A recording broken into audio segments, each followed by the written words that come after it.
যদি আমাকে কেউ জিজ্ঞাসা করে যে ব্যক্তিত্বের সব থেকে বড় অসুখ কী, তখন আমি সঙ্গে সঙ্গে উত্তর দিই বাহানাইটিস।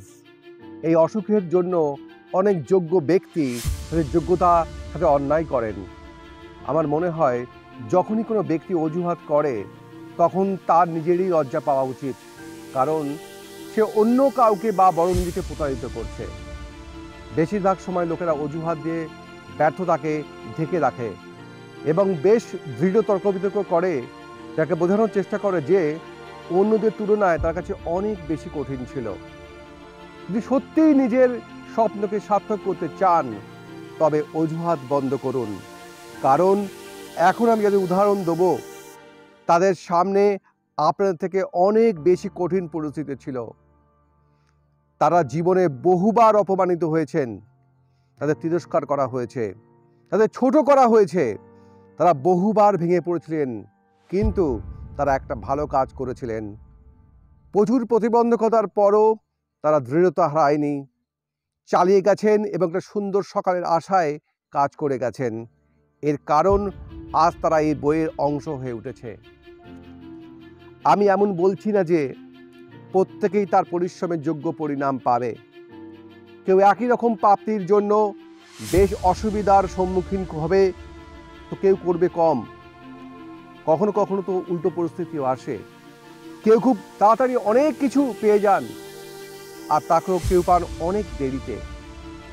নিজেকে সংশোধন করতে চাইলে সবার প্রথম নিজের অজুহাতগুলির অন্তিম সংস্কার করুন।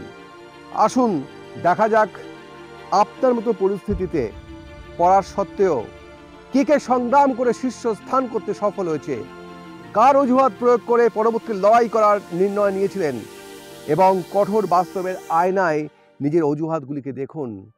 অজুহাত নাম্বার 1, আমি সঠিক শিক্ষা গ্রহণ করতে পারিনি বা সুযোগ পাইনি।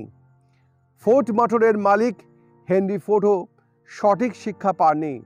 অজুহাত নাম্বার 2, ছোটবেলাতেই আমার বাবা মারা গিয়েছিলেন। প্রখ্যাত সঙ্গীতকারের AR রহমানের বাবাও ছোটবেলায় মারা গিয়েছিলেন। অজুহাত নাম্বার 3, আমি খুবই গরিব ঘরের সন্তান।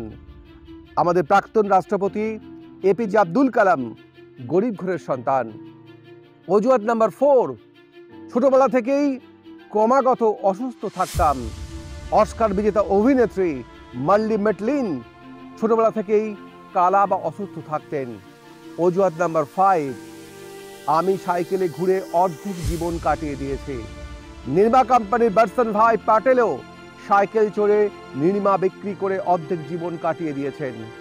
অজুহাত নাম্বার 6, একটা দুর্ঘটনায় পঙ্গু হয়ে যাওয়ার পরও আমার ক্ষমতা হারিয়ে ফেলেছি। বিখ্যাত নর্তকী সুধাচন্দ্রনের পা নকল। অজুহাত নাম্বার 7, ছোট থেকেই আমাকে বোকা বলা হয়। থমাস এলওয়া এডিসনকেও ছোটবেলা থেকে বোকা বলা হতো। এবং অজুহাত নাম্বার 8, আমি এতবার হেরেছি যে সমস্ত ক্ষমতাই হারিয়ে ফেলেছি। আব্রাহাম লিঙ্কন 15 বার ভোটে হারার পরও রাষ্ট্রপতি হয়েছিলেন। এবং অজুহাত নাম্বার 9, আমি ঠিকভাবে ইংরাজি পারি না। রাজনীতিবিদ লালু প্রসাদও ঠিক ইংরাজি জানেন না। অজুহাত নাম্বার 10, ছোট থেকেই আমাকে পরিবারের দায়িত্ব গ্রহণ করতে হয়েছে এবং লতা মঙ্গেশকরকেও ছোটবেলা থেকেই পরিবারের দায়িত্ব নিতে হয়েছিল। পরবর্তী অংশ আমার নেক্সট ভিডিওতে আসবে, অবশ্যই দেখবেন। আমার ভিডিওটি সাবস্ক্রাইব করুন, ডান দিকে যা বিলো আইকনে প্রেস করুন। থ্যাংক ইউ, ধন্যবাদ।